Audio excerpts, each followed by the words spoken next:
Today on Newsgirls, the Trump kids' bizarre businesses. And the company wants to help identify cartels flying drones across the border. It describes itself as a woke-free marketplace, like a MAGA Amazon. Clooney defends journalism. A few nights ago, CNN streamed George Clooney's Broadway debut, Good Night and Good Luck. It really got us thinking about our former employer, 60 Minutes, and how. And the mutation behind 4-hour super sleepers. And there's actually conspiracies that Trump and Obama have this. And some of them have very, very good memories, very optimistic. So how does that work for short sleepers? Like, what's different in their brains? Welcome to Newsgirls. I'm Wren. And I'm Mabel. Let's get into the stories. So a couple of weeks ago, I was doing one of my usual searches of Instagram looking for stories for the show.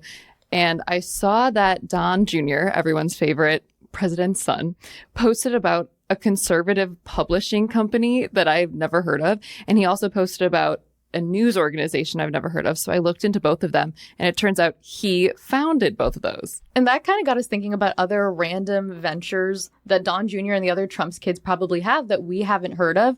So today we're going to take you down this very strange rabbit hole of some of the president's 3 eldest kids. So that's Don Jr., Ivanka, and Eric. And we think it's important to look into this because as the president's kids, they're in such a unique position of power and influence, and they've made really savvy business decisions, but also personal branding decisions as extensions of their father. So their reported combined net worth is $1.1 billion. And that was before he was inaugurated. So it's definitely grown in the last few months. And even though Trump's kids have been entrepreneurial and kind of in the business world their whole lives, we are seeing like the pace and scale of this definitely increase. So we'll start with this one. Just weeks after the election, Don Jr. announced that he was joining the board of Unusual Machines, which is just this random American commercial drone company. Yeah, he says the need for drones is obvious. It's also obvious that we must stop buying Chinese drones.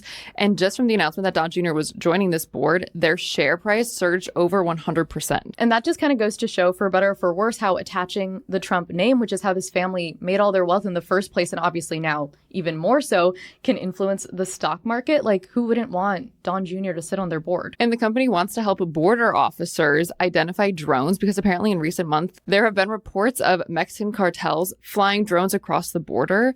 So Unusual Machines says they have technology that allows them to distinguish legitimate drones from like cartels. And of course, we have to get into the company that inspired this piece. So Winning Team Publishing, which was founded by Don Jr. So their website is literally 45books.com, like 45th president. And their website says it's the nation's premier conservative publishing house, launched in 2021. Winning Team Publishing aims to promote authors who represent the silent majority, America First patriots, and liberty-minded readers. And the website is a sight to behold. Wren, will you walk us through? Oh, would I love to. So the first thing you'll see is that they sell multiple picture books of Trump's time in office. You can buy a signed copy by Trump for $999 or a signed copy by Don Jr. for $199. Literally $800 cheaper to buy Don Jr.'s. So first, there's the book Our Journey Together, which is 320 pages and, of course, a must-have for all patriots to relive the unforgettable moments like building the southern border wall, cutting America's taxes, creating Space Force, and battling liberals on 2 impeachment witch hunts. And clearly Trump thinks very highly of this book because he actually gifted it to the Prime Minister of India, Modi, when he visited the White House a couple months ago. The book includes images of the two of them together with captions like "Howdy, Modi" and "Namaste, Trump." And then, of course, there's the book Letters to Trump, which captures the incredible and oftentimes private correspondence between Trump and some of the biggest names in history throughout the past 40 years.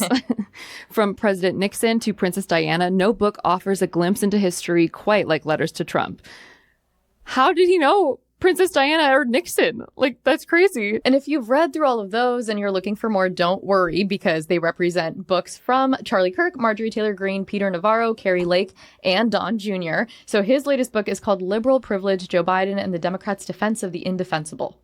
So we also found out Don Jr. sits on the corporate board of 1789 Capital, which is, of course, named after the year the Bill of Rights was written. Yes. and they invest in conservative companies and, quote, reject woke capitalism. So naturally, they've invested in Tucker Carlson's company, the Nelk Boys hard seltzer, and the steroid version of the Olympics, the Enhanced Games. And Don Jr. was brought onto the board, surprise, surprise, days after Trump won the election by a name that you'll actually see quite a bit now that you're noticing. His name is Omid Malik. He's actually the co-founder of Don Jr.'s private club executive branch that we've covered on the show before. And the two of them have taken on a lot of projects together. And when we're looking at 1789 Capital, we need to have a bit of a critical lens because it is the financial backbone of Don Jr.'s mission, which is to monetize his father's vision for the country. Malik even said that 1789 Capital's main goal is to, quote, help the president's agenda in the private sector. Well, that takes us into American Bitcoin, which Eric just launched with energy platform Hut 8, which interestingly operates a network of data centers that are powered by a combination of renewable energy like hydro and nuclear power. So is Eric the sustainable king of the family? And American Bitcoin is trying to create a Bitcoin reserve while also aiming to become the world's largest, most efficient pure play Bitcoin miner. And so if you, like us, were asking yourself, what is Bitcoin mining? Well, according to Fortune magazine, Bitcoin miners use high-powered computers to compete with others to solve a math problem. The first miner to discover the correct solution earns a reward in the form of cryptocurrency. Please don't ask us to explain any more than that. The family's also dabbling in the online retail space. So Don Jr. joined the board of Public Square, which is like a MAGA Amazon. It describes itself as a woke-free marketplace focused on valuing life, family, and liberty in its operations. Quote, you can buy everything your family needs from businesses who respect traditional American values. And again, their shares surged over 270% just when Don Jr. joined the company.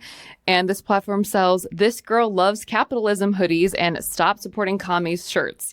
And they aim to create a cancel culture free economy. And the site has a very interesting balance of organic makeup and very family friendly products. And then if you keep scrolling, you see a gray t-shirt that says woke, and under it says defined as a state of awareness only achieved by those dumb enough to find injustice in everything except their own behavior. So a lot of varied products. Well, speaking of anti-woke, Don Jr. founded MXM News to take on Apple and Google News. He calls it mainstream news without mainstream bias. So let's take a look at some of their unbiased headlines. Florida blocks woke academic from taking over flagship university. See how much you'll save with Trump's one big beautiful bill. And Simone Biles faces backlash after defending bio men in women's sports. They, of course, mean trans women. We can't forget their article, Happy Pride Month, Navy strips LGBTQ activist name from ship. Nice. And then they have a whole section on their site dedicated to the Broforce, aka Elon and Trump's falling out. And of course, most of their articles are just trashing Elon. Well, one of MXM's biggest investors is Salem Media Group, which is a conservative Christian radio station owner. And they actually published the retracted conspiracy movie 2000 Mules, which was that movie that claimed people stuffed ballots for Biden in the 2020 election. And we've talked about them on the show before. And all of these businesses and ventures aren't passion projects. Don Jr. says that he wants to create a parallel economy, which is a term that kept cropping up in our research. And it basically means creating an alternative economy that runs alongside the mainstream economy. And Don Jr. and his partners are really doing that by tapping into this MAGA ecosystem to create something that will last of this Trump era past the time that his father's in office. And in stark contrast to that, Ivanka has made philanthropic work a big part of her brand. So during Trump's first administration, she founded the Women Entrepreneurs Finance Initiative, or WeFi, to help women entrepreneurs in developing economies gain increased access to finance markets and the networks necessary to grow and start a business. That's their big mission statement. She says, women are the greatest under-leveraged resource in the developing world. And the website says that they have $354 million of funding from 14 governments. And they have an entire dashboard of all of these results that are showing that they're doing good work. And apparently USAID actually worked with Ivanka on this project during Trump's first term, but I'm sure things look a little different now. Oh, I'm sure. And Ivanka also launched Planet Harvest, which is called a profit for purpose company that this is what they say, expands access to fresh produce by eliminating waste and resolving inefficiencies in the supply chain. Basically, they partner with farms to help surplus and off-grade products actually make it to people instead of just being thrown away and essentially wasted. But what's weird is that Ivanka isn't mentioned on the company website at all. It's also weirdly hard to gauge how much Planet Harvest is actually doing. So their farm to community page, which should like show all of their accomplishments. And Stories has only one picture of a man with a Planet Harvest box dated May 2019, which is 4 years before the company was even founded. So that's confusing. But Axios does write that since leaving government, Ivanka has continued to support emergency feeding efforts from Maui to Fort Myers, Florida, to Kentucky to LA. On the website, you can also order a food pharmacy box, pharmacy with an F. You see what they did there? Good, yeah. And they say that will lower healthcare costs by addressing a range of medical conditions, but it's literally just a box of fruit and vegetables. Speaking of other random businesses, I'm so excited for this one. So Don Jr. founded a hunting and wildlife magazine called Field Ethos. Quote, the premier lifestyle publication for the unapologetic man is here. Just what the world needs, more unapologetic men. And as we know, Don Jr. is a passionate hunter. He says he fell in love with hunting as a child. But this magazine seems to cater to a younger, richer, like gun enthusiast because it recently highlighted a rifle that costs $2,300 as a practical choice. And even though Field Ethos is Don Jr.'s like least political project, it did get tangled up in a bit of controversy recently. So in February, just a couple months ago, the site posted a video of Don Jr. and his hunting party surrounded by dead birds in a protected conservation area in Venice, Italy. And among the carcasses, there was an orange-brown ruddy shell duck, which is a duck protected under Italian law. So Italian authorities filed a complaint against Don Jr. and also found that he was hunting without a license. And so Field Ethos took down the video, and there's like an ongoing investigation into the whole situation. That is a surprisingly amateur move for someone who is such a serious hunter. And along those lines, Don Jr. is also on the board of the very subtly named Grab a Gun. It is your go-to destination for discount firearms, handguns, AR-15 rifles, and shotguns. I mean, what more could you want? And their main audience is unsurprisingly Gen Z men. Their website says the Second Amendment is in our blood. It's all very like patriotic. And obviously the point of this website is to just be able to buy guns more easily. So they actually had an event in New York a couple of weeks ago where like Don Jr. was going to be there and Omid Malik, who we mentioned before. And Newsgirls put in a request to attend, but unfortunately we did not hear back. Oh, yes, we would have loved to have been in that room. But Grab a Gun really presents itself like they're fighting for these unjustly oppressed victims or something, saying that the gun industry has been starved of funding in the United States for ideological purposes. And their website is super flashy. It's like, spend $200 on this gun, get $20 off, and like mega gun sale and bubble colorful letters. And if you continue to scroll down, you'll see that you can round up on a Grab a Gun purchase for a donation to a Cystic Fibrosis Foundation. What? So do with that what you will. And then, of course, we have to end with the big kahuna of the family, the Trump Organization. So both Eric and Don Jr. are executive vice presidents, so they are in charge.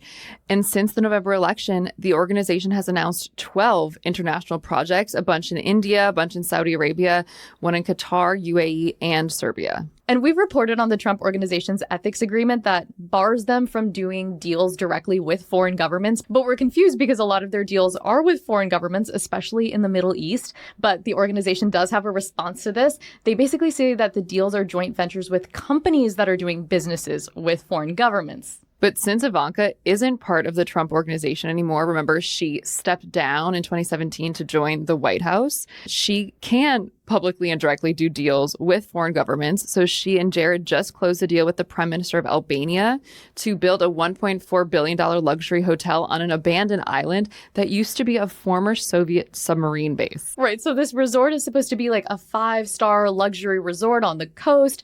The food is from Carbone. Rooms will probably be around like $1,400 a night. So it's very like luxury. But interestingly, the land is protected by Albanian environmental law, so hotels can't be constructed there unless they're at least 5 stars. And the proposal for this hotel was expedited by the Albanian government, which everyone said was very unusual. Wonder why they got this preferential treatment.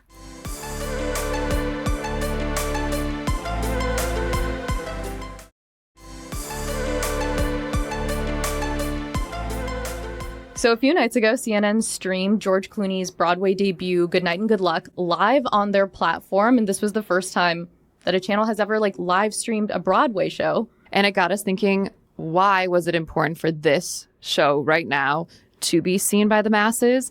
And I saw it in the theater with my parents, and you watched the live stream the other night. So obviously we felt the need to make the segment about it because the show is about journalism. It's about Edward R. Murrow, who's this like legendary journalist who actually worked at CBS. I felt like it was obviously very timely with everything going on now. The main theme is sticking to the truth in journalism and sticking to journalistic integrity, even when you're under immense pressure from powerful people, politicians, to not. And our former employer, 60 Minutes, right now being sued by the Trump administration. And because Paramount, who is their parent company, wants to stay on good terms with the Trump administration, they are putting pressure on 60 Minutes to run more favorable stories or to just like maybe censor the more critical details. And this has been kind of unfolding for the world to see as this play was on Broadway. And the subject matter was also pretty interesting because, I mean, the piece that George Clooney is trying to run in the show is basically about these communists that are being targeted, these like alleged communists that are being targeted by politicians like Joseph McCarthy and the Red Scare and being persecuted without due process. Those are also themes that we're seeing today with raids and riots and the question of due process and how important that is, especially when it's framed as these people are like a threat to the country. So we always think of like the time that we're living in as so unique, but it's really interesting to see why this play was so important. It was broadcast by CNN because it is important for the world to like connect the dots. It even ends with a montage of news coverage from Murrow's days, edited together to present day to like show the through line. And I thought George Clooney did such a good job. So the question is a very simple one. Not what power unchecked can do. We have seen that answer. The question is, what are you prepared to do? He actually wrote the script for the play and for the movie of the same name that came out a while ago. And in the movie, he doesn't play Murrow. And he said at the time he didn't feel like he had the gravitas to pull off this figure.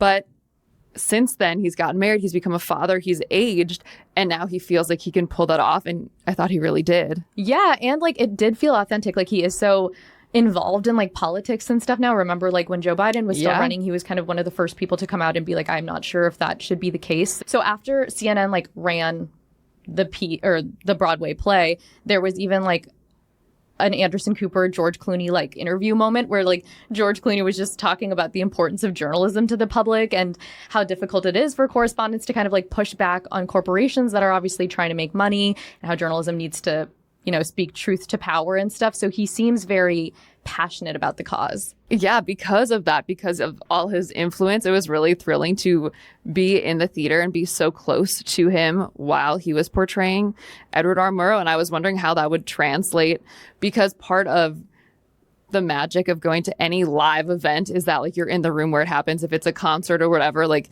you're seeing this person so up close.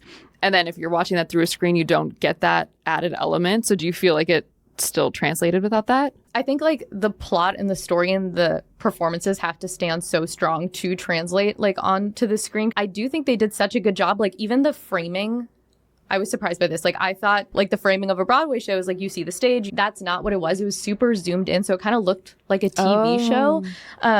Well, they said they had 20 cameras. Yeah. But didn't you think Alana Glazer was so bad? I thought she was awful. So bad. Awful. But apparently she's a producer. Yeah, no, exactly. And she's like the biggest name other than George Clooney. There was also, like I mentioned, a CNN panel after the show that I actually wanted to talk to you about because we haven't discussed this yet. Basically, there's like Anderson Cooper moderating, and then there's like 5 big journalists that were there, like Kara Swisher, Connie Chung, like a New York Times op-ed editor, just like big people. And they were all talking about the role of journalism because a big part of the play was the difference between objective journalism and like advocacy journalism. And it was interesting because it was an hour conversation where half the journalists on this panel thought that advocacy journalism is necessary nowadays. Like you need to have a voice. You need to push for kind of like an agenda with your reporting. Whereas like there's this New York Times op-ed editor who's like, it's our job to be super objective. That's why the audiences have lost trust in media. So it was like a very interesting conversation. Like, did you take away those things from the play at all? Because that was like a big thing. Like, what do you think about that? I mean, the biggest news creators, especially digitally, are very biased. Like you can't really, if you're independent, especially, and we'll come back to networks too, but if you're independent, you're not going to gain a following unless you have hot takes unless you have a clear perspective, because that's what people want to follow. They want to be like, yes, like they want to be fired up by what you're saying. And like, I agree with you so much. And like, I want to follow you. And that's something we've really had to reconcile on the show. And we go to great lengths to stay as unbiased as possible, but still we want to hold truth to power. And we don't want to like drain all of the color from our reporting to be so unbiased. And I remember when we got this podcast deal and we were telling our colleagues at 60 Minutes, one of my mentors told me to lean in to being biased because she saw that that was what young audiences wanted. So even though she has like made her whole career being completely unbiased, she thinks those days are over and she thinks advocacy journalism is where it's at. Yeah, I remember when you said that and it was so surprising. And it did seem like on the panel, most people did lean that way. I feel like also just like getting facts isn't that hard anymore. Like we have our phones, like we can open them and we get like 10 news alerts of what's going on. Like the service that journalists can provide is like educational analysis and commentary, which obviously opens the door to more bias. It's not like we all like set out trying to be biased, but it's like if you add more, like we always do this when we're writing scripts, we're like, okay, like should we add a little bit more? Like should we say what we think because of the things that we've learned? Or is that like treading territory where we're introducing bias? Like it is an interesting place to be in. Murrow was there, you know, decades ago when he first started introducing a POV in reporting. And now we're here where that is kind of the like status quo. And that makes journalism still as important as ever, but maybe in a different way. And Scott Pelley, who is a correspondent for 60 Minutes, who we worked with, has been really speaking out about this. He did the commencement address at Wake Forest University just a few weeks ago, and that went really viral. Our sacred rule of law is under attack. Journalism is under attack. Universities are under attack. Freedom of speech is under attack. And insidious fear is reaching through our schools, our businesses, our homes, and into our private thoughts. So after the play, he spoke with Anderson Cooper. They both obviously work at 60 Minutes. And that was even just kind of like fun to see because we know working for the show, like the correspondents don't like work with each other. They work with their production teams. You don't really see them too often, like interacting. So it's these two huge journalists that obviously like respect each other, having this like candid conversation about where journalism is today. And yeah, like something that we both loved that he said was that journalism is the only career that is guaranteed protections in the Constitution, which is so true. Like freedom of the press, like the First Amendment. It guarantees, he kept saying, the rights of everything else. Yeah, and we have seen it under attack. Like we've reported about Trump blocking the AP from the press room. And of course, he sued ABC and they buckled to him to some extent. And now he's suing CBS and they appear to be doing the same thing. Just a few weeks ago, the executive producer of 60 Minutes resigned from the show because of the pressure he felt was on him to start censoring the show. He has maintained that they haven't censored the show so far, but he just feels the pressure and like doesn't want to be there in case it gets worse. And I listened to a podcast that the correspondent Leslie Stahl did speaking about the resignation of the executive producer. And she said she wanted to resign and Scott Pelley wanted to resign, but that he said, you need to stay. Like there do need to be some guardians from the old guard, I guess. I guess now there's just more space for, like we're saying, like young digital creators to come in and have POVs, but network media is always going to be there and is always going to be necessary to do, you know, the deep dives and the research that all of us can't do. So yeah, like the field is really changing, but it's just as important as ever. And it was cool to see these huge stars that also think that and like are streaming it for everyone to see because it is so timely.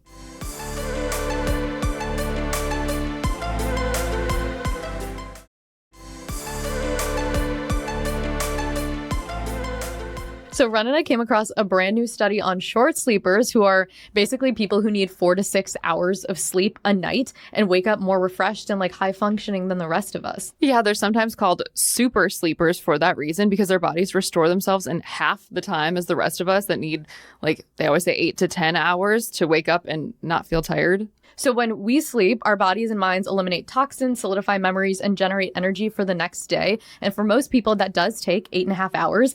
And I guess if you don't hit those hours, you don't fully recover. Like the most that you could recover is 90% is what they say, which is obviously why we're so like tired all the time. But these short sleepers always hit 100% in those 4 to 6 hours. Like they can sleep at 12, wake up at 4, and feel perfect. Beyond even just the time savings of it, I'm just so jealous that they always wake up feeling refreshed. And there's actually conspiracies that Trump and Obama and weirdly Madonna all have this. I don't know what they're basing this on. No, it makes you think of like what other high functioning people throughout history were short sleepers that we never Leonardo thought. da Vinci is another one. I weirdly always thought that I was a short sleeper when I was younger, because I like was, you know, like a night owl, like only like could sleep at 2, wake up at 8, feel great. Like I was so proud of it, especially like in college and like your early 20s when you don't need sleep.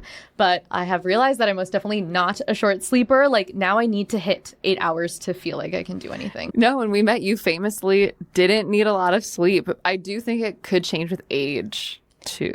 Yeah, I'm coming to terms with it. Like the day that we found this study, I was influenced by our own piece to go to sleep at like 10:50 Whoa. that night. And it was like the earliest I had slept in years, and I like felt really good in the morning. Discussing sleep always makes me think of AP Psych class with Maslow's hierarchy of needs. And like on the bottom are your basic needs like food, water, shelter, and sleep. And you cannot achieve the higher levels, which are like friendships, love, like self-esteem, unless those basic necessities are taken care of. Yes, sleep is so clearly like a basic need that people sometimes forget about, but like you can actually torture people with sleep deprivation. But I also feel like since obviously you sleep at night when the day is done, like you're done with work, you're done with chores, you have to choose sleep over like having free time, which is always like really hard for me. So I guess revenge bedtime procrastination is a thing where people like stay up to get back at their busy schedules throughout the day. Oh, I actually remember at 60 Minutes, I sat in on Leslie's interview with Trevor Noah, and he talked about this. He's like always exhausted and like really doesn't sleep that much, and he's on the road like doing all these shows. And Leslie's like, okay, well, why don't you just prioritize going to bed? And he was like, because Leslie, like the only time I'm alone to myself, the only time I can do whatever I want is at night. So I don't want to just like stay up and like out of spite, like not sleep so I can like do whatever I want. And she was like, I've never been like that in my life. And it was like awkward. I relate to him. So yeah, I guess it's always been pretty easy for me to go to bed, or like if I'm watching a show or reading a book or something, like I could just like turn it off and like nothing kind of comes between me and getting 8 hours of sleep. I do feel like the culture is changing to prioritize sleep more now. Like people are like tracking their sleep, and everyone has like Aura rings now. So commercializing sleep, obviously everyone is now like, oh, sleeping is trendy, like being rested, like that's different than how it used to be. No, I remember when we moved to New York, people would brag about how little sleep they got. Like that was impressive. So I am glad at least we're shifting away from that. Although these like super sleepers would get to do both. So apparently these short sleepers have like genetic mutations that allow them to function like this. And scientists just discovered the 5th short sleep mutation in a protein called SIC3 that affects your metabolism and circadian rhythm. And through the study, they tracked a bunch of these short sleepers, including some that are in their golden years. Like they talked about a woman who was in her 70s who still only sleeps 5 hours a night. So we spoke to Dr. Yinghu Fu, a professor of neurology and genetics at UCSF, who's the lead researcher of this landmark study. What did you, I guess, discover in your research about these short sleepers? So over the years now, we have collected more than 100 of these people. And what we found is that this is a group of people who lifelong or most of their life only need 4 to 6 hours of sleep a day. And when they're not sleeping, they're very active. They're usually very optimistic, very resilient. They don't have jet lag problem like we do.